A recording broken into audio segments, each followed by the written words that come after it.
ये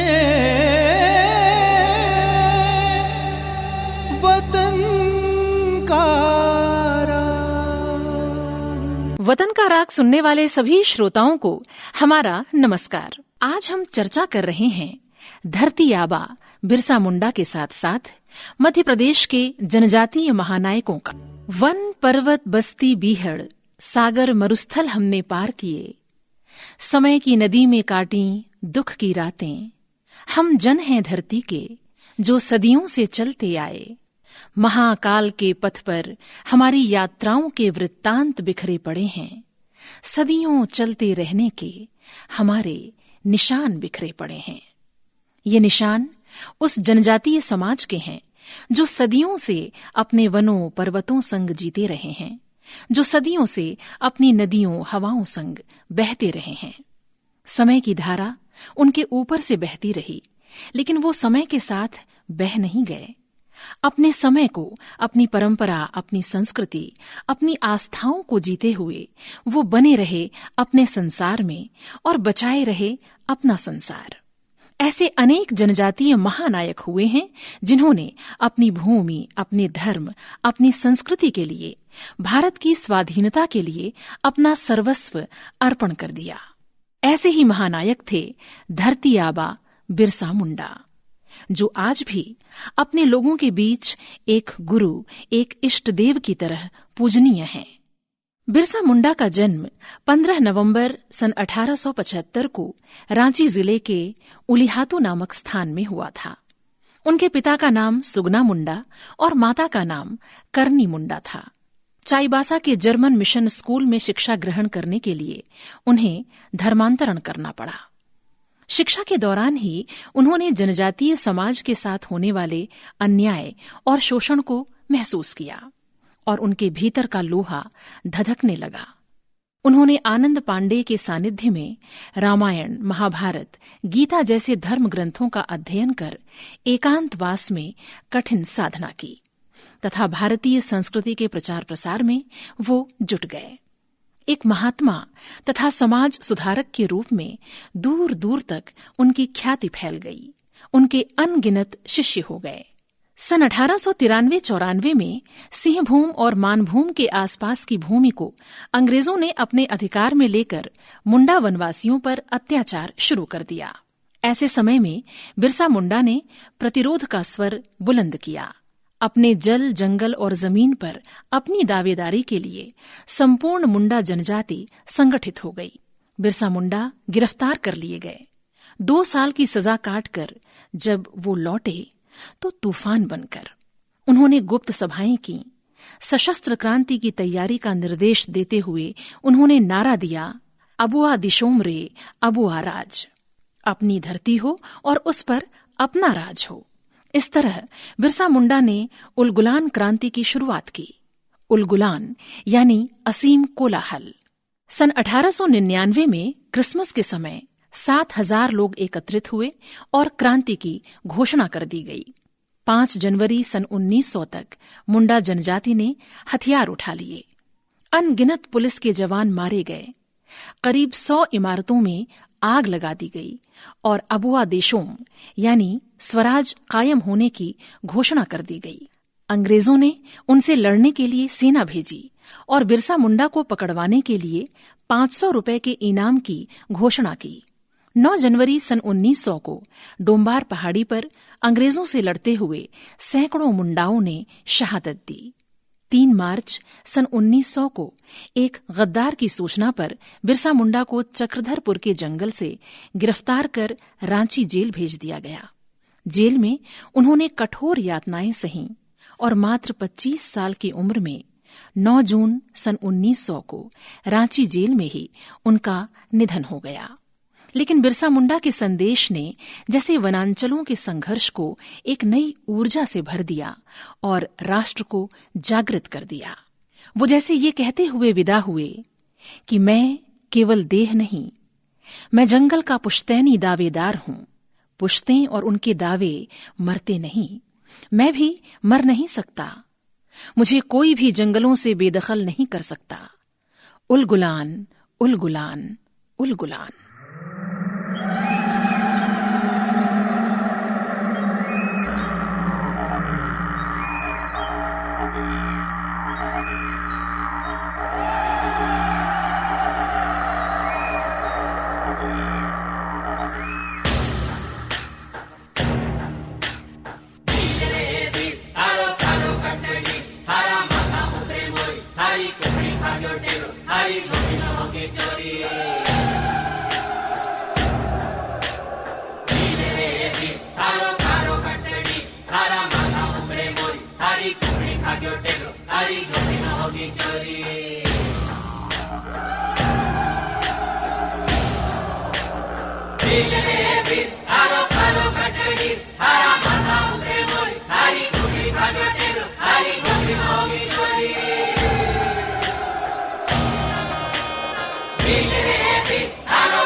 देश, धर्म और संस्कृति की रक्षा के लिए बिरसा मुंडा ने अपना जीवन न्यौछावर कर दिया।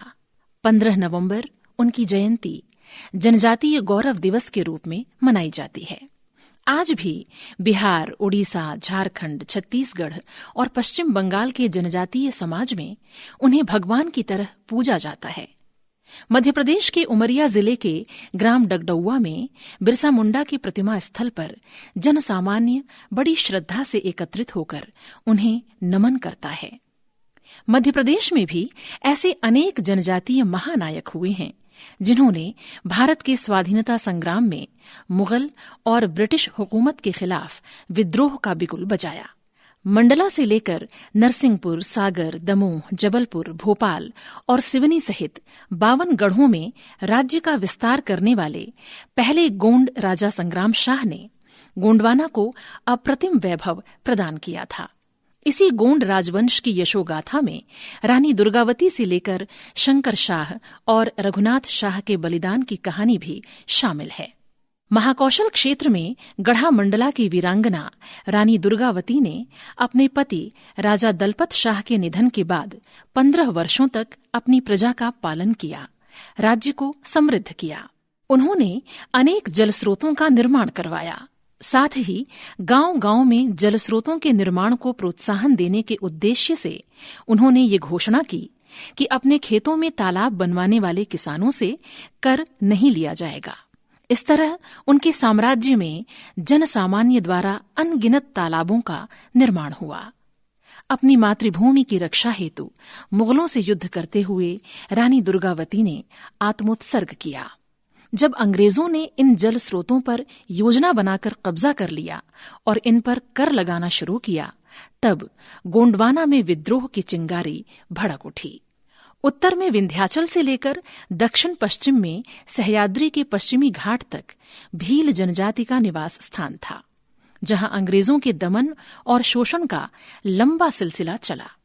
परिणाम स्वरूप भीलों ने त्रयंबक जी के नेतृत्व में शस्त्र उठा लिए। सन 1817 में खानदेश के भीलों का विद्रोह हुआ। इस पर बंबई प्रेसिडेंसी के एल्फिंगस्टन ने लिखा, त्रयंबक और उसके 2 भतीजे गोंडाजी दंगल और महिपा दंगल खानदेश के विद्रोही नेता हैं। खानदेश पर अंग्रेजों ने सन 1818 में कब्जा कर लिया, लेकिन भील रुके नहीं। उन्होंने सन 1819 में पुनः क्रांति कर पहाड़ी क्षेत्रों की विभिन्न चौकियों पर कब्जा कर लिया। ये संघर्ष लंबा चला। एक भील नेता शहीद होता तो दूसरा मोर्चा संभाल लेता। सतमाला पहाड़ी के भील सरदार चील नायक को पकड़कर फांसी दे दी गई। भील नायक दशरथ ने सन 1820 में मोर्चा संभाला तो हिरिया नायक के नेतृत्व में भीलों ने सन 1822 में अंग्रेजी राज को चुनौती दी।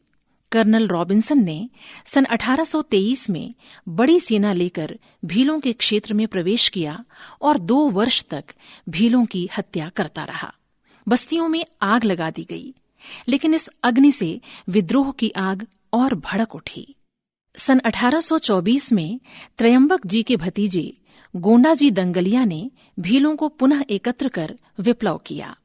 वहीं सन 1826 में दांग सरदारों और लोहारा के भीलों ने अंग्रेजों के खिलाफ मोर्चा खोल दिया। परिणाम स्वरूप अंग्रेजों ने भील सेना की स्थापना कर इस क्रांति को दबाने का प्रयास किया, लेकिन इसके बाद भी भीलों का आक्रोश खत्म नहीं हुआ। सन 1831 में धार के भीलों ने संघर्ष शुरू किया, तो उधर सन 1846 में मालवा के भीलों ने क्रांति कर दी। खानदेश के भीलों ने सन 1852 में प्रबल संघर्ष किया और फिर सन 1857 में भगोजी नायक तथा काजर सिंह के साथ साथ कई भील और भिलाला नायकों ने अपने असंख्य भील साथियों को लेकर अंग्रेजों से युद्ध किया। सन 1857 में मुक्ति संग्राम की चिंगारी जब उत्तर भारत से होती हुई मध्य भारत पहुंची, तब मालवा निमाड़ के जनजातीय महानायकों ने भी मोर्चा संभाला। टंट्या भील, भीमा नायक, खाज्या नायक, सीताराम कंवर, रघुनाथ सिंह मंडलोई आदि ने अंग्रेजों के विरुद्ध संघर्ष का गौरवपूर्ण इतिहास रचा।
भील जननायकों में निमाड़ क्षेत्र के टंट्या भील ने अंग्रेजों से जमकर लोहा लिया। वो अंग्रेजों को लूटते और गरीबों में धन बांट देते। वो हवा की तरह आते और सहायता प्रदान कर अगले मोर्चे की ओर चल पड़ते। वो अनेक स्वतंत्रता सेनानियों के आश्रयदाता भी थे। उन्होंने तात्या टोपे से गुरिल्ला युद्ध का प्रशिक्षण भी प्राप्त किया था।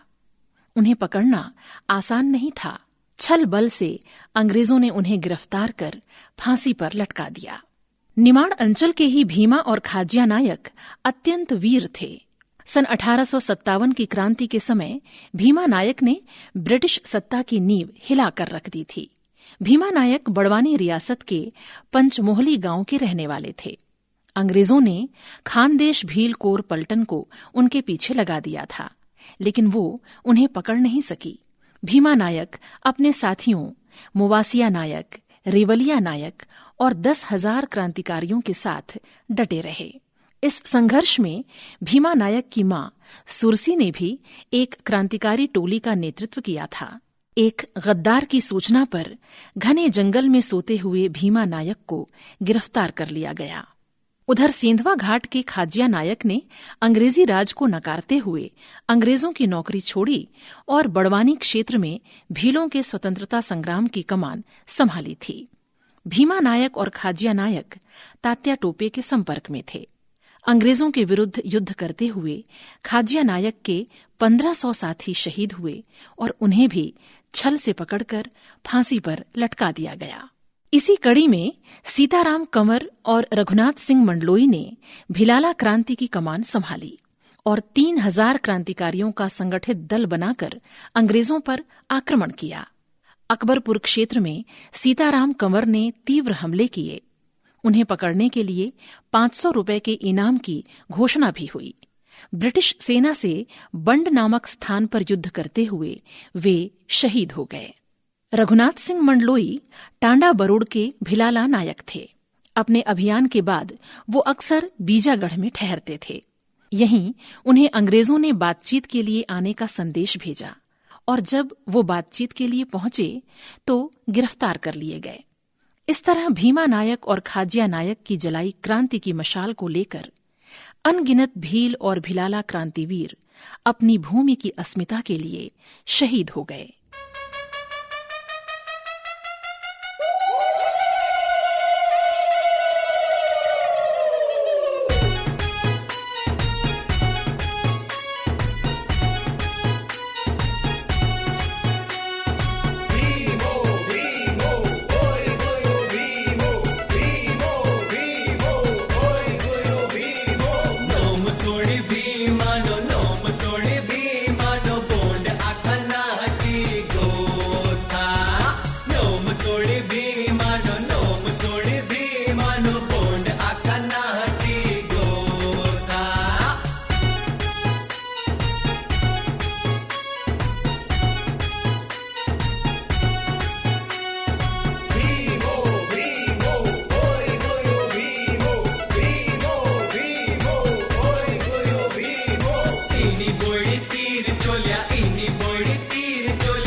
विश्व इतिहास में बलिदान का अनूठा उदाहरण प्रस्तुत किया जबलपुर अंचल के गोंड राजा शंकर शाह और रघुनाथ शाह ने, जो वीरांगना रानी दुर्गावती के वंशज थे।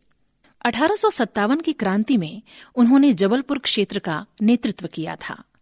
अंग्रेजों के प्रबल विरोधी और अनन्य देवी भक्त राजा शंकर शाह वेश बदलकर जगह जगह जाते और सबको क्रांति के लिए एकजुट करते। जबलपुर की 52वीं रेजिमेंट के सिपाही भी राजा शंकर शाह के घर आते जाते थे। यहीं मुहर्रम के दिन छावनी पर आक्रमण करने की योजना बनाई गई। इसकी सूचना अंग्रेजों तक पहुंचा दी गई। राजा के घर की तलाशी ली गई। इसमें क्रांति संगठन के दस्तावेजों के साथ साथ राजा शंकर शाह द्वारा लिखित देवी को संबोधित एक ऐसी कविता प्राप्त हुई जिसमें अंग्रेजी सत्ता के विनाश की कामना की गई थी। इसे बड़ा आधार मानते हुए दोनों क्रांतिवीर पिता पुत्र को तोप से उड़ाने की सजा दी गई। जबलपुर में एजेंसी हाउस के सामने फांसी परेड हुई। जन सैलाब उमड़ पड़ा था। दोनों का चेहरा वीरता से चमक रहा था। अंत समय भी उनकी जुबान पर वही कविता थी। मूंद मुख डंडिन को चुगल को चबाई खाई, खूंद दौड़ दुष्टन को शत्रु संहारिका। तोप की आवाज गूंज उठी। उत्तेजित भीड़ चीत्कार उठी। राजा शंकर शाह और रघुनाथ शाह शहीद हो गए। मध्य प्रदेश के जनजातीय नायकों के बलिदान का एक और अध्याय लिखा छिंदवाड़ा जिले के भोई जनजाति के अमरवीरों ने। बादल भोई ने 1923 में तामिया तहसील में एक सभा का आयोजन किया। उनके जोशीले भाषण से उनके अनगिनत साथी अंग्रेजों के विरुद्ध खड़े हो गए। 4000 लोगों के साथ उन्होंने छिंदवाड़ा में अंग्रेजों के विरुद्ध संघर्ष किया। अंग्रेज बौखला गए। उन्होंने 21 अगस्त सन 1930 को बादल भोई को गिरफ्तार कर लिया। कारावास में ही बादल भोई की मृत्यु हो गई। इस तरह बादल भोई ने सहरा भोई, अमरू भोई, इमरत भोई, लोटिया भोई, टापुरू भोई और झंका भोई जैसे जनजातीय क्रांतिवीरों के आत्म बलिदान की परंपरा को आगे बढ़ाया। गांधी जी के नमक सत्याग्रह से प्रेरित होकर बैतूल के घोड़ा डोंगरी क्षेत्र में जनजातीय समाज ने जंगल सत्याग्रह किया था। अनगिनत लोग शहीद हुए, लाठियां खाईं, जेल यातनाएं सहीं, लेकिन टस से मस नहीं हुए। इसी क्रम में सिवनी के पास टूरिया सत्याग्रह सन 1930 को हुआ। चंदन बगीचे में घास काटकर सांकेतिक विरोध जताने पहुंचे लोगों पर गोलियां चला दी गईं। घटना स्थल पर ही मुड्डेबाई, रेनोबाई, देमोबाई और बिरजू भोई शहीद हो गए। टूरिया में गोलीकांड के बाद भी पुलिस की बर्बरता नहीं रुकी। ग्रामवासियों को वृक्षों से बांधकर कोड़ों से मारा गया। इसके बाद तो जंगल सत्याग्रह दावानल बनकर प्रांत भर में छा गया। इस तरह अपने धर्म, अपनी भूमि, अपने जीवन मूल्यों और अपने देश के स्वाभिमान के लिए मध्य प्रदेश के इन जनजातीय नायकों ने अपना सर्वस्व बलिदान कर स्वतंत्रता संघर्ष को जारी रखा, जो भारत की आजादी के बाद ही थमा। नमन ऐसे अमर क्रांतिवीरों को।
आजादी का अमृत महोत्सव के अंतर्गत अभी आप सुन रहे थे कार्यक्रम वतन का राग, संस्कृति विभाग मध्य प्रदेश की। ये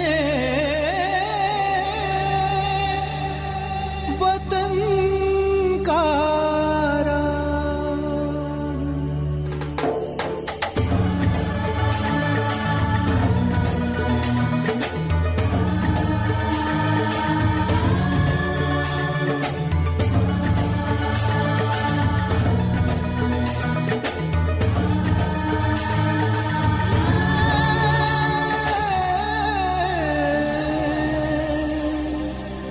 वतन